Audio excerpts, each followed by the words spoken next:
It's time to sit back, relax, and listen to Change Your Attitude, Change Your Life.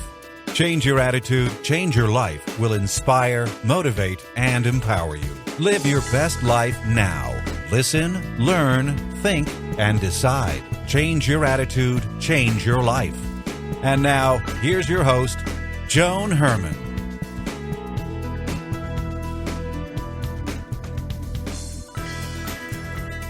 Welcome to Change Your Attitude, Change Your Life. I'm Joan Herman. Thanks for tuning in. Change Your Attitude, Change Your Life brings you interviews with some of the most inspirational and influential people in the world. It's our goal to educate and empower you so you can live your best life now. Thank you for taking time for yourself, and thank you for letting us be a part of your life. We have another great show for you today. Since adolescence, Geneen Roth has gained and lost more than 1,000 pounds. She's been dangerously overweight and dangerously underweight. She's felt shame and self-hatred. Then one day, on the verge of suicide, she ended the war and decided to stop trying to fix herself. She began to trust herself and her beliefs. Now, Geneen believes that compulsive eating and perpetual dieting are linked to personal beliefs that go far beyond food, weight, and body image. Geneen has appeared on many national television shows, including Oprah. She's the author of 9 books, including the New York Times bestsellers, Women, Food, and God, Lost and Found, and When Food is Love. Welcome, Geneen. Thank you so much for joining us. Thank you, Joan. It's a pleasure to be here. So, Geneen, everyone I know has had an issue with food. We eat too much or too little. We self-soothe, and sometimes we're consumed with thoughts of it all day long. What do you believe drives this compulsion? I feel like we have a hunger that we don't actually name, eating to fill something that we can't quite name and we don't know how to do it, and so we use food to do it because it's the easiest thing that we've got. It's right there. And also, there are a host of old beliefs from childhood, different ways we actually did feel deprived or not seen, not nourished, and we don't know what to do with those. We don't know how to name those, and so we keep eating as a way of filling and touching and expressing what we don't know how to feel, touch, or express any other way. Well, you know, Jean, I think I've spent most of my life, like so many other people, yo-yo dieting. And I've actually come to realize that now, I've lost my mom, and I think that sometimes I'll pick food items that remind me of her, that comfort me that way. And and when I fall, I beat myself up. And I know you did this. And every time that you don't achieve that result that you want, it just begins to cycle over and over again. Yes. In fact, I would say that is the main cycle to break, to pay attention to. And it doesn't take much to break that. It, first of all, takes knowing that there's another possibility. But that shame cycle, the shame, the deprivation, guilt, fear, punishment, force, all of that, and all of those tactics that we use to deal with our relationship with food and really ourselves, because I really believe that we eat the way we live and that our beliefs about food are exact reflections of our beliefs about ourselves and being alive. And so it's not just about food that we shame ourselves. We keep trying to fix ourselves. We keep feeling like we're broken.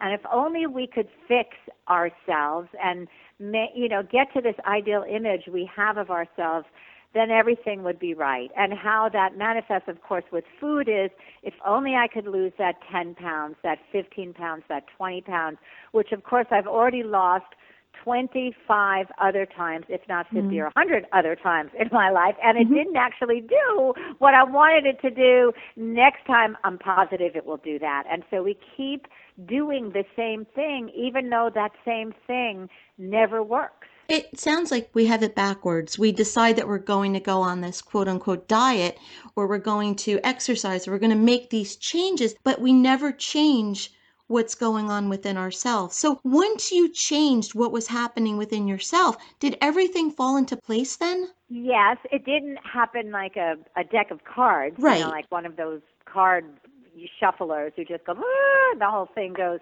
into one.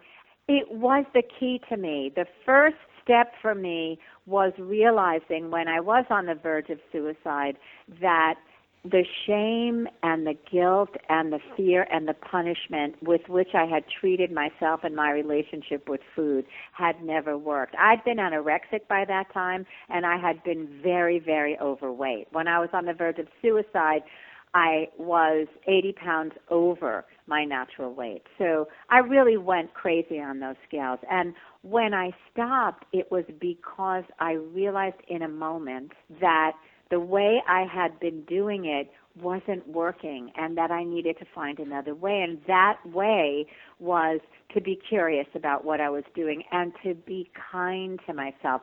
This feels like such an anathema to so many people because they equate, particularly those of us who are eating food and weight challenged, we equate being kind to ourselves with indulging ourselves. How were you able to take the realization of what you just explained and use that to manage those emotional triggers? Well, let's just, take the example that you gave, Joan, because I really believe in practicalities. Mm-hmm. If in that moment, if it was me, and you're not the only one, we often eat not just to evoke the closeness that we felt to somebody who's not here, but to evoke a memory. A lot of people eat from association because of how happy they were the first time they ate it, or the 10th time they ate it, or their trip to Paris when they were thrilled and in love and at their honeymoon.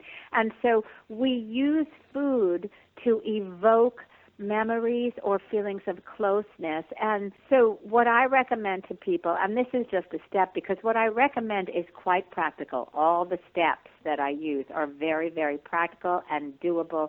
They're not hard. In this particular case, we're sort of starting in the middle with what do I do when I realize that I'm eating to evoke a feeling of closeness or nearness. And so one of the things we use is just feeling what's there.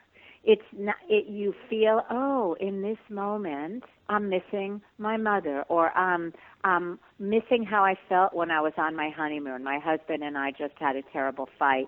I wish I could go back. So I'm going to eat that croissant that I ate when we were together during our honeymoon.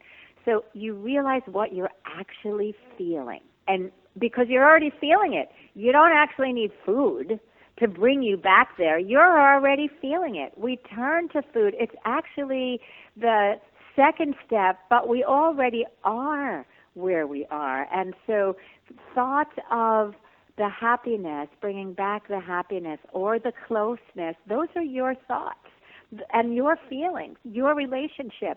Those don't belong to food. Geneen, we're talking about food and triggers, but this also pertains to other areas of our life as well, such as money and our relationships, love. Yes, of course, because we walk around, I have a process in my retreats, and we call it Be Kind to the Ghost Children.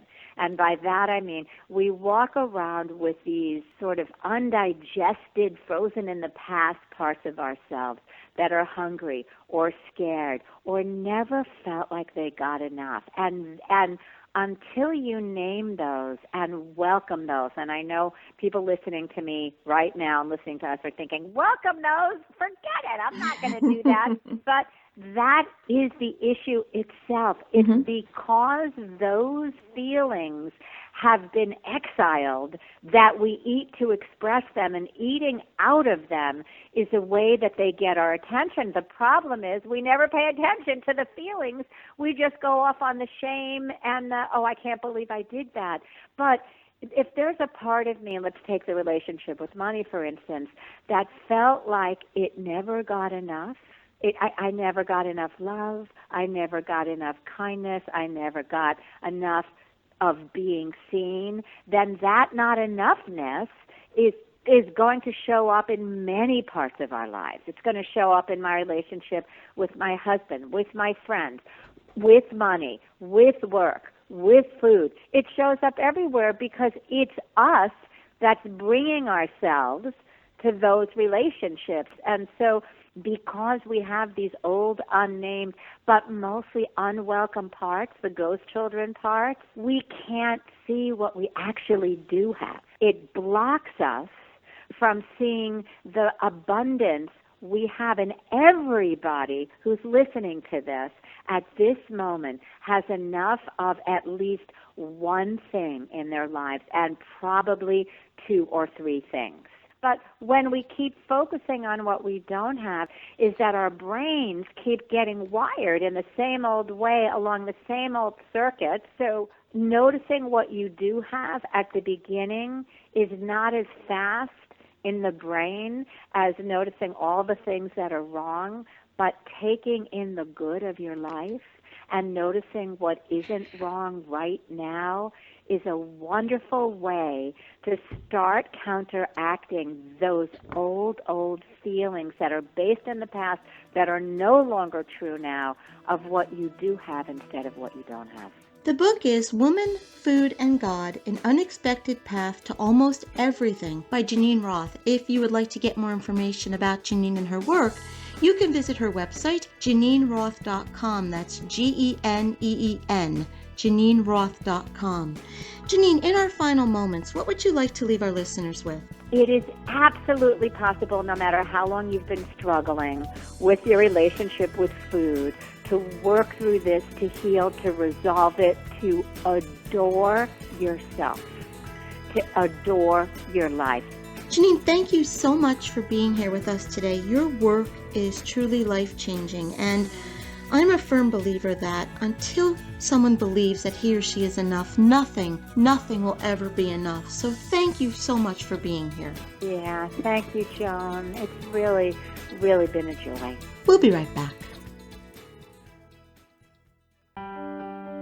Hi, this is Joan Herman, host of Change Your Attitude, Change Your Life. Did you know that Change Your Attitude, Change Your Life has a free monthly digital magazine that can be read online or emailed to your inbox? Every month, nationally recognized leaders in their field provide information to educate, inspire, and motivate you. We believe in a holistic approach to life, incorporating mind, body, and spirit. Check out a copy of Change Your Attitude, Change Your Life 24/7. Visit CYACYL.com and be sure to tell your friends.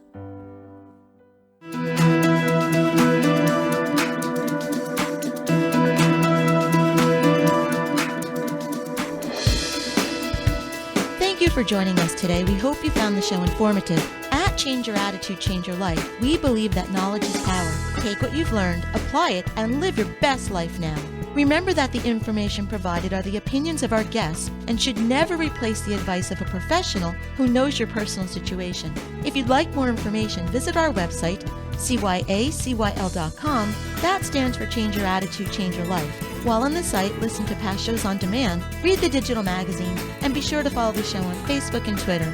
Until next time, this is Joan Herman. Thanks for tuning in.